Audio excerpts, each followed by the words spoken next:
우리 인사할까요? 당신은 나의 산소입니다. 한번 인사하시죠. 한번 인사하시죠. 당신은 나의 산소입니다. 예. 산소가 있어야 우리가 살잖아요. 그렇죠? 우리가 주일마다 우리가 서로에게 보면 산소 같은 우리가 옆 사람들을 보면서 다시 살아나는 그런 일들이 있었으면 좋겠습니다. 자, 우리가 지난주에 에스겔 47장을 통해서 에스겔의 환상에 대해서 우리가 살펴보았죠. 우리 장로님께서 너무나 기도를 통해서도 말씀을 잘 해주셨지만 성전 지방문을 통하여서 흘러나오는 그 물들이 강을 이루게 되어지고, 그리고 그 강이 닿는 곳마다 죽어있는 모든 것들이 살아나는 그런 역사들, 그런 환상들을 우리가 지난주에 보았습니다. 여러분, 이 환상은 어떤 환상입니까? 바로 신약시대에 교회를 통하여서, 그리고 성전인 우리 한 사람 한 사람을 통하여서 하나님께서 어떤 일을 하실 것인지에 대해서 미리 환상을 통하여서 예언하고 있는 것이죠.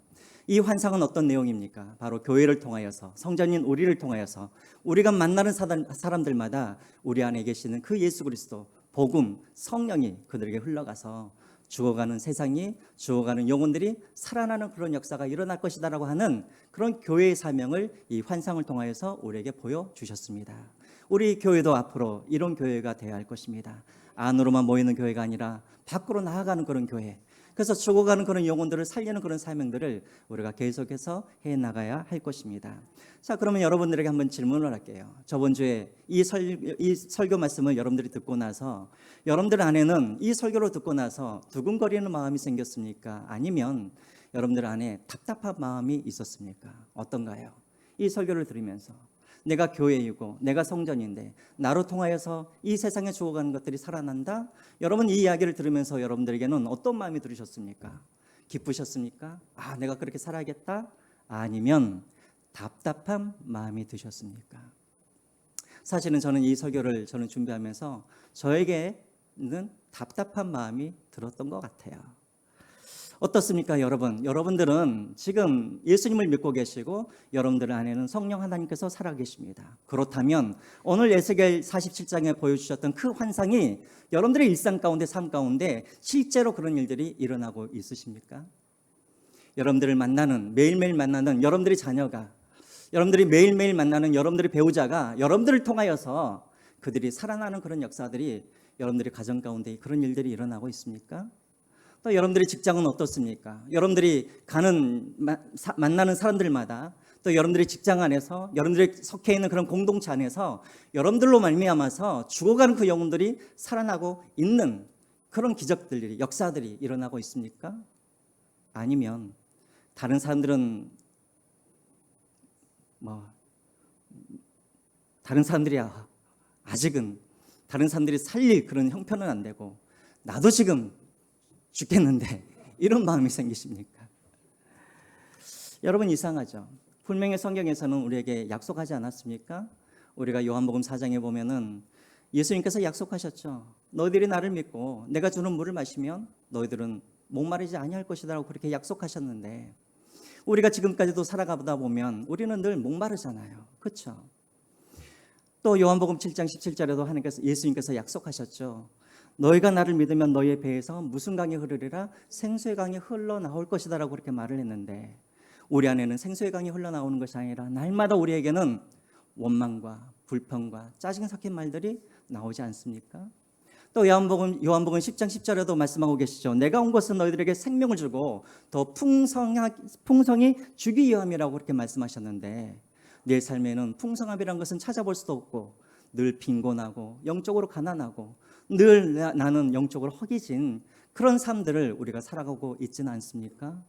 기도는 하는데 기도의 응답은 없고, 예배를 드리는데 그런 예배의 기쁨과 감격은 사라진 지 오래이고, 할 수 없이 예배는 드려야 하기 때문에 의무적으로 앉아서 하나님의 말씀을 듣고 있는 오늘 우리의 모습, 에스겔 47장에 나와 있는 그런 환상과 지금 우리의 그런 상황과는 너무나 거리가 너무 멀다라는 것을 우리가 느끼게 되어지죠.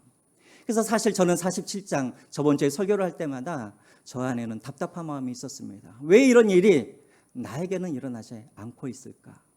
왜 이런 기적들이 내게는 실제가 되지 못할까? 왜 예배의 기쁨이 사라지고, 왜 기도의 응답은 없고, 왜 내 인생은 날마다 메마르고 허기지고, 내게는 왜 이렇게 풍성한 삶을 나는 살아가지 못할까? 그런 고민들이 우리 안에 있는 것이죠. 근데 여러분, 이런 고민은 우리만의 고민이 아니라 오늘 이 본문의 이 시편 기자 누가 지었습니까? 다윗이 지은 시이죠. 다윗이 밧세바와 간음하고 나서 그리고 나단 선지자가 그 죄를 지적했을 때 그때 쓴 시가 바로 시편 51편의 이 시입니다. 바로 다윗도 우리처럼 똑같은 고민을 하고 있다라는 것입니다. 여러분, 12절을 한번 같이 보겠습니다. 12절 같이 한번 읽어볼까요? 시작. 주의 구원의 기쁨을 내게 회복시켜 주시고 자원하는 심령을 주사 나를 붙드소서. 보십시오. 주의 구원의 즐거움을 내게 회복시켜 주십시오. 그리고 자원하는 심령을 내게 주십시오. 자, 이 말은 무슨 말입니까? 거꾸로 말하면 지금 다윗은 어떤 상태에 있다라는 거예요. 구원의 즐거움이 사라져 버렸다는 것이죠. 그리고 자원하는 마음이 그 안에 사라져 버렸다는 것입니다. 여러분, 구원의 즐거움이 무엇일까요? 하나님을 믿는 백성들에게만 주시는 기쁨, 하나님과 동행하는 사람들만이 누릴 수 있는 그런 기쁨과 즐거움을 말하고 있는 것이죠. 그런 것들이 사라져 버렸다는 거예요. 자원하는 심령이라는 게 무엇입니까?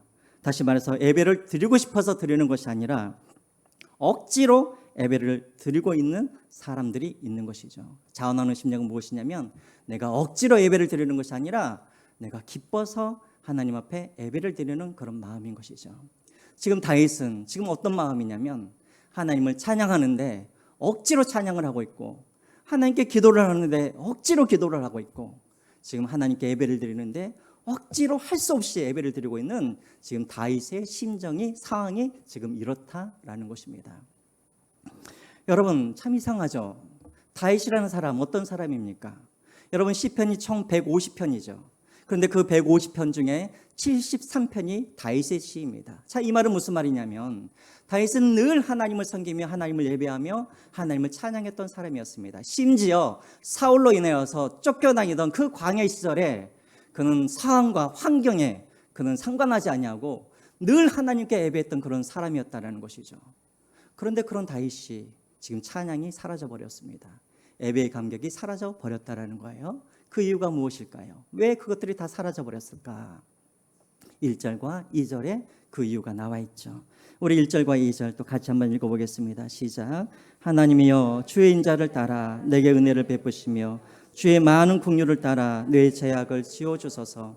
2절 나의 죄악을 말갛게 쓰시며 나의 죄를 깨끗이 제하소서. 여러분, 1절과 2절에 죄라는 단어가 몇 번이나 나옵니까? 왜 또 문제를 내시나? 그래서 3번. 1절에 죄악, 2번에 죄악, 3번에 죄. 우리 한글 성경에는 다 죄 똑같은 말인 것 같지만 사실은 히브리어 성경으로 보면은 파샤 하면서 다 다른 그 단어를 사용하고 있습니다. 다시 말하면 자본죄뿐만 아니라 지금 원죄까지도 하나님 앞에서 다 토해내고 있는 상황인 것이죠. 다윗이 기쁨을 잃어버린 이유, 구원의 기쁨을 잃어버린 이유, 그 안에 예배의 감격을 잃어버리고 예배 드리는 것이 힘들고 찬양하는 것이 힘들었던 이유, 딴 게 아니었습니다. 무엇 때문이었다고요? 죄 때문이었다라는 것입니다. 여러분, 이와 똑같은 말씀이 이사야서 59장 1절과 2절 말씀에 있죠. 우리가 너무나 잘 알고 있는 말씀입니다. 이사야서 59장 1절과 2절 말씀 한번 보여주시겠어요? 제가 읽겠습니다. 여호와의 손이 짧아 구원하지 못하심도 아니요 귀가 둔하여 듣지 못하심도 아니라 오직 너희의 죄악이 너희와 너희 하나님 사이를 갈라놓았고 너희 죄가 그의 얼굴을 가리어서 너희에게서 듣지 아니시게 함이니라. 분명히 나오죠.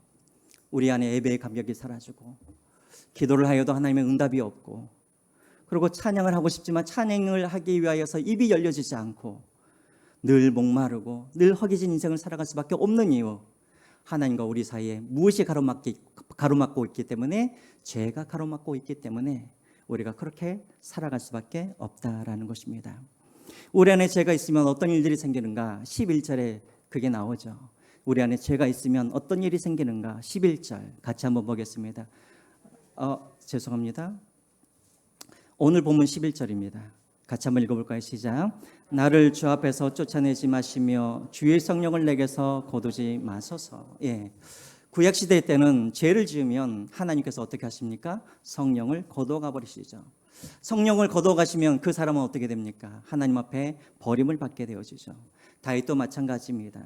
다윗이 늘 하나님을 찬양했던 그 다윗이 죄로 말미암아 죄가 그 안에 도사리게 되어지니까 어떻게 됩니까? 성령 하나님의 역사가 사라지게 된 것이죠. 그래서 성령 하나님의 역사가 사라지니까 그 안에 구원의 감격도 사라지고 하나님을 예배하고자 하는 마음들이 사라지게 되었습니다. 자, 그러면 여러분들에게 한번 질문을 할게요. 여러분, 그러면 신약시대 때는 우리가 죄를 지으면 성령 하나님이 우리를 떠나십니까? 성령 하나님이 우리를 버리십니까? 그런 것 같기도 하고 안 그런 것 같기도 하고. 자, 확신을 갖고 대답하실 때까지. 자, 신약시대를 살고 있는 우리는 죄를 지으면 성령 하나님이 떠나십니까? 제가 저번 주에 설교를 냈죠. 그렇죠? 에스겔 43장에 여호와의 영광이 성전으로 다시 돌아오시고, 그리고 에스겔 44장 1절과 2절에 그 하나님께서 돌아오셨을 다음에 그 출입문이었던 동쪽 문을 갖다가 하나님께서 어떻게 하셨다고요? 폐쇄해버리셨다고요. 이 말이 무슨 말입니까? 내가 다시는 성전에서 떠나가지 않겠다라는 하나님의 약속이신 것이죠. 마찬가지입니다. 신약시대 때 성전인 우리 안에 성령 하나님이 들어오시면 절대 성령 하나님은 우리를 떠나가지 않습니다. 그러면 목사님, 우리가 죄를 지어도 우리 안에 성령이 계시니까 구원의 기쁨이 있어야 되는 거 아닙니까? 우리 안에 그런 생수의 강이 넘쳐 흘러야 되지 않습니까? 아니에요. 떠나가지는 않지만 성령님이 어떻게 되시는가? 데살로니가 전서 5장 19절 말씀을 보겠습니다. 데살로니가 전서 5장 19절 말씀 보여주시겠어요? 같이 한번 읽어볼까요? 시작. 성령을 소멸하지 말며. 소멸하다. 헬라어 원어로 보면은 이 말은 꺼지다, 불이 꺼지다 할 때 꺼지다, 그리고 억누르다, 이런 의미를 가지고 있습니다. 다시 말하면 우리가 죄를 지으면 성령 하나님은 우리를 떠나시거나 우리를 버리지는 아니하시지만 성령 하나님의 그 불꽃이 우리 안에서 어떻게 된다고요? 꺼져버린다고요. 그리고 우리 안에 있는 그 죄가 성령 하나님이 활동하지 못하도록 그것을 짓누르게 된다라는 것입니다. 여러분 한번 생각을 해보세요. 초가 있어요. 근데 불이 꺼져 버렸어요. 그럼 그 초가 소용이 있어요, 없어요? 소용이 없는 것이죠. 마찬가지입니다. 우리 안에 성령님께서 계시긴 하지만 성령님께서 충만하게 우리 안에 임재하지 못하시고 계속해서 죄로 말미암아 성령님께서 억제당하고 계시면, 통제당하고 계시면 어떻게 되느냐? 우리 안에 능력이 사라져 버린다라는 것입니다. 그러면 여러분, 성령님께서 소멸되어 버리면 어떤 일들이 일어나는가? 성령님은 어떤 하나님이십니까? 첫 번째로는 진리의 영이시죠. 진리의 영이신 성령님께서 우리 안에 소멸되어 버리면 어떻게 되겠습니까? 설교를 들어도 깨달아지지가 않죠. 아무리 말씀을 들어도 은혜가 되어지지 않죠. 아무리 성경을 읽어도 이해되어지지가 않죠. 하나님의 말씀이 깨달아지지 않으니까 우리가 영적으로 분별하게 되어지고 우리가 하나님의 말씀대로 살아갈 수가 없게 되는 것이죠. 이것이 바로 성령님께서 소멸되어지는 결과입니다. 두 번째로, 성령은 어떤 영입니까? 예배의 영이죠. 여러분, 요한복음 4장에 보면은 영과 진리로 예배하지 않으면 예배해야 그것이 참된 예배라고 말씀하셨습니다. 다시 말하면 우리 안에 성령의 불이 꺼져버리면 우리가 하나님 앞에 참된 예배를 드릴 수가 있어요, 없어요? 예배를 드릴 수가 없는 거예요. 다시 말하면 성령이 우리 안에 소멸되어 버리면 예배의 감격이 사라져 버립니다. 예배의 기대감이 없습니다. 의무감으로 예배를 드립니다. 예배 드리는 것이 힘이 들게 되어지죠. 그래서 예배 한번 쉽니다 하면은 그것이 그렇게 즐겁고 반가운 소식이 아닐 수가 없는 것이죠. 우리 안에 예배의 영, 성령이 소멸되어 버리면 우리 안에 예배의 기쁨들이 사라져 버린다는 거예요. 세 번째로, 여러분, 성령은 어떤 영입니까? 기도의 영인 것이죠. 성령 하나님이 우리 안에 계시면 우리로 하여금 하나님의 뜻대로 기도할 수 있도록 성령 하나님은 우리를 도우시는 것이죠. 그런데 성령님께서 소멸되어 버리면 우리는 무엇을 위해서 기도해야 할지, 어떻게 기도해야 될지, 기도하는 것이 5분 이상 기도하는 것이 힘들 때가 많이 있죠. 기도를 해도 내 욕심대로 기도를 하고, 기도를 해도 내 탐심을 채우기 위해서 기도를 하고. 왜요? 성령님께서 내 안에 소멸이 되었기 때문에, 기도의 영이 소멸되어 버렸기 때문에 우리가 기도하는 것이 힘들어지고 기도의 응답이 없다라는 것입니다. 가장 중요한 것, 성령은 또 어떤 영이냐면 그리스도의 영입니다. 그리스도의 영. 이 말이 무슨 말이냐면 성령님께서 하시는 일 중에 가장 중요한 일은 무엇이냐면 우리 안에 계셔서 날마다 우리로 하여금 예수 그리스도를 떠올리게 하는 그 영이 바로 성령 하나님이 하시는 일입니다. 그러면 성령 하나님이 우리 안에 소멸되어 버리면 어떻게 되어지는가? 하나님이 내 옆에 계신 예수님이 내 옆에 계시는 것이 아니라 멀리 계시는 것처럼 그렇게 느껴지는 거예요. 예수님과 교제와 관계가 끊어지는 것처럼 그렇게 느껴지는 거예요. 예수님과의 그런 친밀함이 사라져 버립니다. 예수님 이름을 불러도 과거에는 눈물이 났었는데 지금은 예수님의 이름을 불러도 너무나 낯선 것처럼 그렇게 예수님이 느껴진다라는 거예요. 그 외에도 여러분 성령께서 소멸되어지면 어떤 일들이 벌어지는가? 여러 가지 많은 일들이 일어나겠죠. 목마르고 허기지고 늘 영적으로 빈곤하고 가난한 그런 삶들을 살아가게 된다라는 것입니다. 여러분 다윗은 그가 가장 두려워했던 것은 무엇이었냐면 전쟁이 일어나는 것이 두려운 일이 아니었어요. 가난하는 것이 두려운 것이 아니었어요. 또 자기가 죽는 것도 두려운 일이 아니었어요. 다윗에게 있어서 가장 두려운 일은 무엇이었냐면 성령님께서 그에게로부터 떠나가는 것이 다윗에게는 가장 두려운 일이었어요. 왜 그랬을까요, 여러분? 왜 그랬을까요? 다윗이 무엇을 보았어요? 사울이 어떠했는데요? 그렇죠? 알고 계시죠? 사울이 하나님의 영이 사울을 떠나가게 되었죠. 그리고 하나님이 떠나간 그 자리에 무엇이 옵니까? 하나님의 부르신 악신이 들어오면서 그가 번뇌케 되었다라고 되어 있습니다. 다시 말하면 하나님께 버림을 받게 된 것이죠. 다윗은 가장 가까이에서 성령 하나님이 떠나시고 하나님이 버리시는 사람이 어떤 비참한 인생을 살 것인지에 대해서 다윗은 가장 가까이에서 그것을 보았기 때문에 다윗이 가장 두려워했던 것은 전쟁이 아니라 가난이 아니라 질병이 아니라 뭐였어요? 성령 하나님이 내게서 떠나가는 것이 가장 두려운 일이었다는 거예요. 그래서 다윗이 어떻게 합니까? 3절을 한번 보겠습니다. 3절 한번 같이 한번 볼까요? 3절입니다. 시작. 무릇 나는 내 죄가를 나오니 내 죄가 항상 내 앞에 있나이다. 중요한 구절이 나옵니다. 동그라미 한번 치시죠. 무릇 나는 내 죄가를 아오니 밑줄 한번 그으십시오.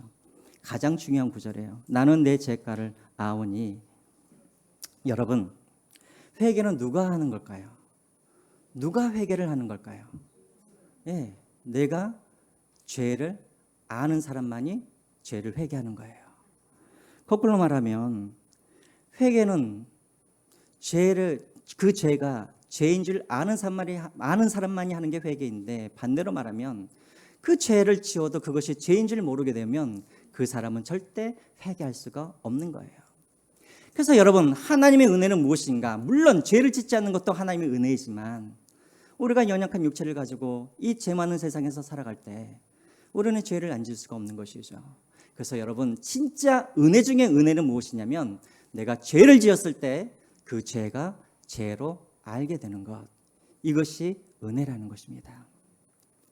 그래야 죄가 죄인지를 알아야 그 사람이 어디 자리로 나아가게 되냐면 회개의 자리로 나아가게 되는 것이죠. 거꾸로 말하면, 반대로 말하면 나는 회개할 것이 없습니다. 이 사람은 어떤 사람이냐면 자신이 죄를 지었어도 그것이 죄인지를 모르기 때문에, 그래서 하나님 앞에 회개하지 못하는 것이죠. 목사님, 우리가 예수님을 믿었는데 그래도 우리는 죄를 짓습니까? 여러분 어떻습니까? 우리가 예수님을 믿었는데도 우리는 죄를 짓습니까? 예, 딱 5분만 죄를 짓고 나머지 분들은 늘 죄를 안 짓고 사시는 것 같아요. 아니에요. 5절을 한번 보시죠. 5절. 우리 5절을 한번 읽어보겠습니다. 5절 시작. 내가 죄악 중에서 출생하였으며 어머니가 죄 중에서 나를 잉태한나이다. 무슨 말입니까? 우리가 태어날 때부터 우리는 무엇으로 태어났다고요? 죄인으로 태어났다고요. 그래서 여러분, 내가 죄를 지어서 내가 죄인인 것이 아니에요. 내가 죄인으로 태어났기 때문에 나는 죄를 짓는 사람인 거예요.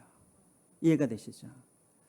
그래서 여러분, 우리가 로마서에 나와 있는 그런 많은 그런 죄들, 그 죄들은 사실은 죄의 열매일 뿐이지 그 뿌리는 무엇이냐면 우리가 죄인으로 태어났기 때문에 우리가 말하는 것이 죄예요.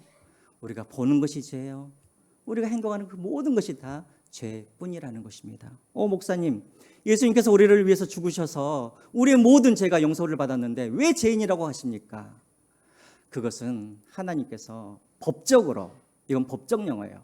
법적으로 너희들이 죄가 없다라고 선언해 주신 것이지 실전적으로는 우리는 여전히 죄의 공장으로 죄를 짓고 살아갈 수밖에 없다라는 것입니다. 여러분, 이것은 저의 말이 아니라 로마서 7장 18절과 19절 그리고 23절과 24절을 보면은 사도 바울이 그렇게 고백을 하고 있는 거예요. 우리 한번 같이 볼까요? 18절부터 18절 시작. 내 속 곧 내 육신에 선한 것이 거하지 아니한 줄을 아노니 원함은 내게 있으나 선을 행하는 것은 없노라.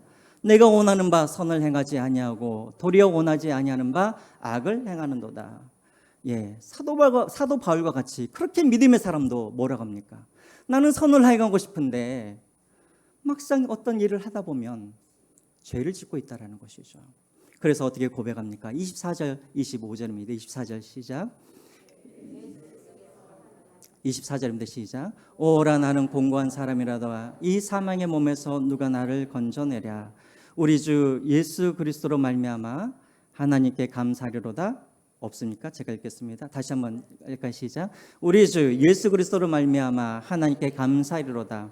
그런즉 내 자신이 마음으로는 하나님의 법을 육신으로는 죄의 법을 섬기노라. 사도 바울은 이미 하나님을 믿는 사람이에요.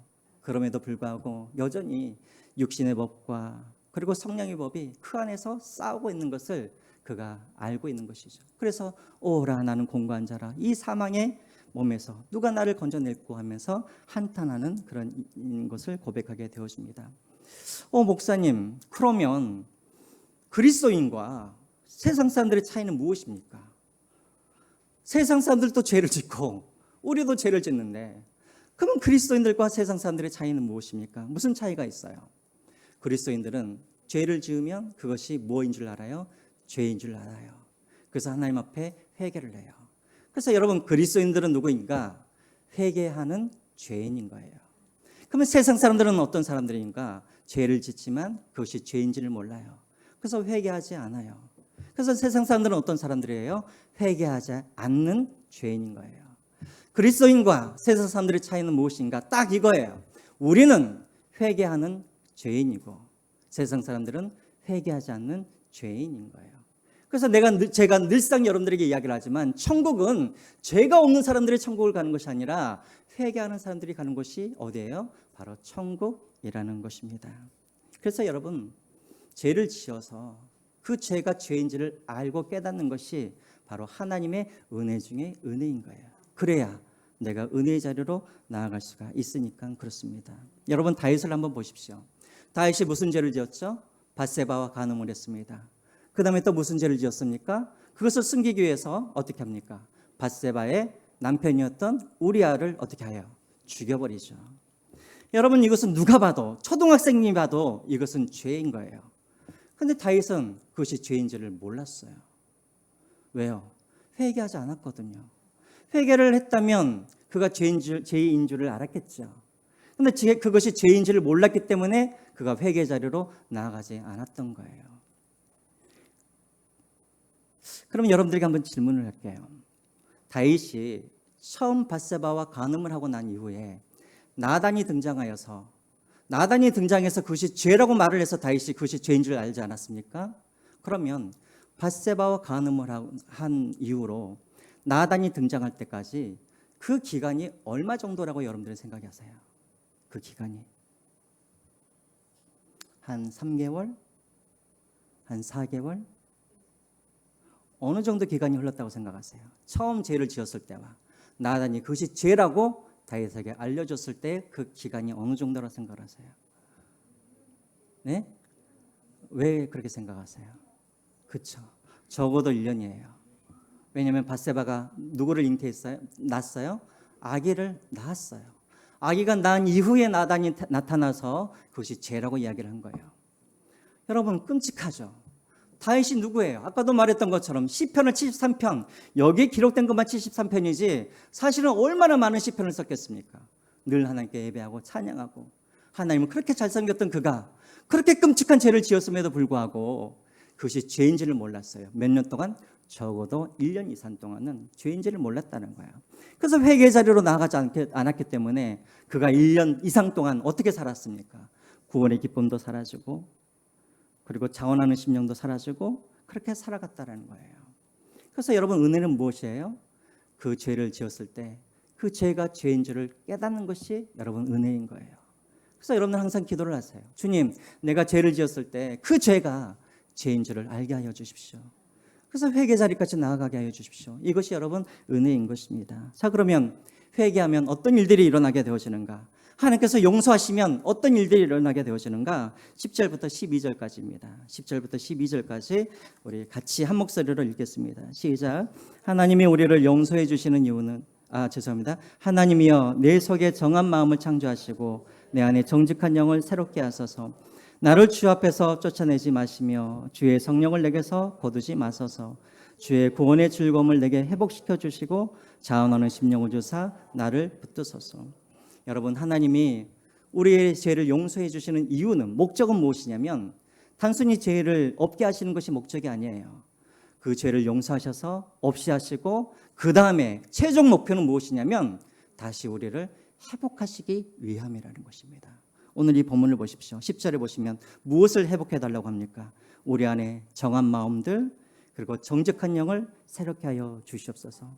다시 말하면 내 안에 죄로 말미암아 깨어져 버린 나의 마음들이, 더러워진 나의 마음 가운데 하나님 다시 한번 깨끗한 마음을, 정직한 마음을, 정한 마음을 내게 주십시오. 왜요? 그래야 누가 내 안에 충만히 임할 수가 있으니까. 성령 하나님이. 왜요? 성령 하나님은 거룩의 영이거든요. 더러운 곳에서는 절대 활동할 수가 없거든요. 그래서 먼저 하나님이 용서하시면 먼저 하시는 일이 무엇인가? 우리의 마음을 깨끗게 하고 우리에게 정한 마음을 주시는 거예요. 그 다음에 어떤 일들이 벌어지는가? 성령 하나님이 우리 안에 충만하게 임재한다는 것입니다. 다시 말하면 꺼져 있던 그 불이 다시 어떻게 해요? 활활 타오르게 된다라는 것입니다. 자, 그러면 성령 하나님이 다시 한번 소멸됐던 그 성령이 다시 한번 우리 안에 충만하게 활발 타오르게 되어지면 어떤 일들이 벌어지게 되어지는가? 12절입니다. 12절 우리 같이 한번 다시 읽어보겠습니다. 시작. 주의 구원의 즐거움을 내게 회복시켜 주시고 자원하는 심령을 주사 나를 붙드소서. 예. 구원의 즐거움, 아까도 말씀을 드렸죠. 하나님의 백성들에게, 구원받는 백성들에게 하나님께서 약속하신 것들을 하나님께서 다시 회복시켜 주시겠다라는 것입니다. 아까도 말씀을 드렸던 것처럼 요한복음 4장에 너희들은 나를 믿으면, 그리고 내가 너희들에게 주는 이 물을 마시면 너희들은 영원히 목마르지 않겠다고 하시는 그 약속들이 성령님이 우리 안에 다시 불타오르기 시작하면 그 목마름들이 우리 안에 사라지게 된다는 것입니다.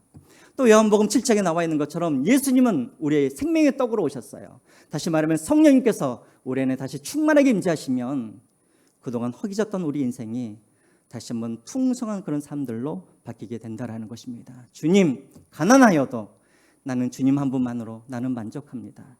나는 주님 한 분만으로 나는 충분합니다.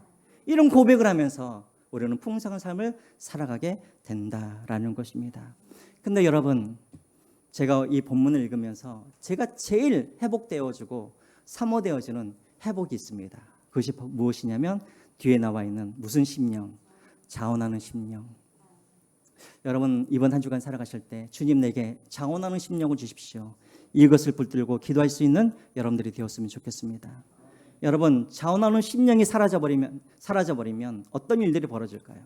우리 안에 자원하는 심령이 사라져버리면 어떤 일들이 우리 안에 일어나게 될까요? 예배를 드려야 되니까 의무적으로 예배를 드리고, 기도를 해야 한다고 하니까 할 수 없이 기도를 하고, 말씀을 읽어야 된다고 하니까 할 수 없이 말씀을 듣고, 사랑해야 한다고 하니까 할 수 없이 사랑한 척하고, 그렇게 의무적으로 했던 그 삶들이 자원하는 심령이 회복되어지면 어떤 일들이 되어지는가? 예배가 드리고 싶어져요. 말씀을 읽고 싶어져요. 기도가 하고 싶어져요. 그리고 하나님의 뜻대로 살고 싶어져요. 그리고 용서하고 싶고 사랑하고 싶은 마음들이 생기게 된다라는 것입니다. 과거에는 해야 한다라는 삶을 살았다면, 해야 한다라는 그런 삶을 살았다면 이제는 하고 싶은 삶으로 바뀌게 된다라는 것입니다. 언제요? 성령님이 우리 안에 오시면. 그래서 여러분, 이게 얼마나 중요한 말씀입니까? 지금까지 우리는 어떻게 살아왔습니까? 해야 한다고 하기 때문에 예배하고, 해야 한다고 하기 때문에 기도하고 있고, 해야 하기 때문에 헌금하고 있고, 해야 하기 때문에 봉사하고 있고. 근데 이제는 바뀌게 된다라는 것이죠. 성령님이 우리 안에 오시면 하고 싶은 마음으로 바뀌게 된다라는 것입니다. 이런 역사들이 여러분들의 삶 가운데 일어나기를 주님의 이름으로 축원드립니다. 이제 말씀을 맺겠습니다. 여러분, 에스겔 47장의 그런 환상, 성전 문지방에서 흘러나오는 그 물이 닿는 곳마다 죽어있는 모든 것들이 살아나는 그런 역사, 그런 환상은 여러분 단순히 환상이 아니라 오늘 신약교회를 살아가고 있는 우리 모든 성전인 우리 성도들에게 실질적으로 있어야 할 실제적인 그런 일이 되어야 됩니다. 그런데 우리가 그렇게 살지 못하는 이유는 우리 안에 무엇이 있기 때문에, 죄가 있기 때문에, 우리가 여전히 그 죄를 떠나지 못하고 회개하지 않기 때문에 그런 에스겔 47장의 그런 이야기들이 우리에게는 실제가 아니라 그냥 환상처럼만 그냥 그렇게 들려진다라는 것입니다. 그러므로 여러분, 죄를 회개하는 것을 미루지 마십시오. 반드시 여러분 그 죄는 그 당일날 여러분 회개하십시오. 그래서 여러분들 안에 있는 그런 성령을 소멸하지 마시기 바랍니다. 제가 이런 이야기를 하면 어떤 분들은 그런 분들이 있어요. 목사님, 저는 아무리 생각해봐도 저는 죄가 생각나지도 않아요. 그렇게 제가 잘못한 것도 없고 제가 회개할 것도 없는데 왜 목사님이 맨날 우리만 보면 회개하라고 하십니까? 다른 건 모르겠어요. 그런데 여러분, 딱 이거 한 가지만 여러분 우리가 함께 생각해 봤으면 좋겠습니다. 여러분, 우리는 날마다 우리는 주여 주여라고 우리가 하나님을 그렇게 부르지 않습니까? 근데 여러분, 한번 지난 한 주간을 한번 생각해 보십시오. 여러분들은 하나님을 주여 주여 하면서 예수님을 여러분들의 주님이라고 그렇게 고백을 하지만 단 한 번이라도 여러분이 그 주님께 여러분들의 인생을, 여러분들의 입술을, 여러분들의 손과 발을, 여러분들의 소유를 다 이것이 다 주님의 것이기 때문에 주님께서 마음껏 사용하십시오라고 그렇게 한 번이라도 여러분들이 드려본 적 있으십니까? 여러분들이 그렇게 주인이라고 말씀하시는 그 하나님 앞에서 여러분 한 번이라도 그 주님의 말씀 앞에서 내 생각, 내 계획, 내 고집을 한 번이라도 꺾고 포기해 본 적 있으십니까? 우리는 늘 하나님을 주님이라고, 주여라고, 주인이라고 그렇게 말을 하지만 우리는 늘 하나님을 설득하려고 그러지, 단 한 번도 하나님 앞에서 내가 설득을 당하려고 나 자신을 그렇게 들여보지도 못하면서 우리는 늘 주님 앞에만 서기만 하면 주여, 주여, 주여 하면서 주님이 내 인생에 그렇게 주인이라고 우리는 그렇게 말하고 다니지 않습니까? 사랑하는 성도 여러분, 나는 주님을 주인이라고 섬기지도 않으면서 주여 주여 하는 것은 그 하나님을 경멸하는 것이고 하나님을 멸시하는 죄인 것입니다. 우리 하나님은 지금도 참고 계십니다. 우리 하나님은 지금도 인내하고 계십니다. 이제 더 이상 그 하나님의 오래 참으심을 여러분들이 시험하지 마시기 바랍니다. 그 하나님의 인내를 여러분들이 이용하지 마시기 바랍니다. 하나님은 회개하면 우리의 죄를 70번에 7번이라도 용서하시는 그런 하나님이십니다. 우리 하나님은 인자하신 하나님이시고 우리 하나님은 긍휼하신 하나님이시고 다윗의 그런 끔찍한 죄도 용서하셨던 그 하나님은 반드시 우리가 회개하면 우리의 죄를 용서하시고 그래서 꺼져가 있는 우리의 성령을 다시 한번 충만하게 회복하여 주셔서 에스겔 47장의 그런 부흥과 기적을 우리로 하여금 그렇게 살아갈 수 있도록 하나님께서 축복해 주실 것입니다. 그렇게 살아가시는 여러분들이 되시기를 주님의 이름으로 부탁드립니다. 우리